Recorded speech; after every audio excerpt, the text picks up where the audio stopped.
దేవుడు మనకొక బాధ్యత అప్పజెప్పినప్పుడు, ఆ బాధ్యతని సక్రమంగా నిర్వర్తిస్తే జీవితకాలం ఆ దేవుడి ఆశీస్సులుంటాయి. నిర్లక్ష్యము, భయము లేదంటే గనక ఏమవుతదిలే అనుకుంటే మంచి పరిణామం కాదు. దేవుడి సేవలో మనకి భగవంతుడు అవకాశం ఇచ్చాడంటే అట్‌మోస్ట్ కేర్‌లో ఉండాలి.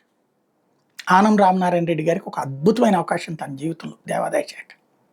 సాధారణంగా దేవాదాయ శాఖ మంత్రులుగా చేసిన వాళ్ళు ఆ తర్వాత రాజకీయ సన్యాసము లేకపోతే సాంతం లేకపోవడమో జరిగినటువంటిది. ఎవరో ఒక్కళ్ళు అరా తప్పించి మ్యాక్సిమం అందరిది అట్లాగే జరిగింది. కానీ ఆ ఒక్కళ్ళు అరా సక్సెస్ఫుల్‌గా శాఖలో సంస్కరణలు తేవడం వల్ల సక్సెస్ అయినటువంటి పరిస్థితి. ఇప్పుడు సింహాచలం ఇన్సిడెంట్ విషయంలో స్వయంగా ఆనం రామనారాయణ రెడ్డి గారు కూర్చోవాలా? అధికారులందరితో కూర్చోబెట్టాలి. ఎవడా కాంట్రాక్టరు? ఎందుకు అట్లా గోడ కూలింది? అసలు ఆ డబ్బులు ఎట్టా తినేసాడు వాడు? ఈ మొత్తం పూర్తి బాధ్యత తీసుకుని దర్యాప్తు చేయించాలి. అవసరమైతే లోకల్ ఎమ్మెల్యేలు పిలవండి. మిగతా పనంతా చూడండి. అధికార యంత్రాంగాన్ని కూర్చోబెట్టి నన్ను అడిగితే ఎమ్మెల్యేలు వాళ్ళని కూడా పిలవకూడదు. వాళ్ళ పాత్రలు కూడా ఉంటాయి.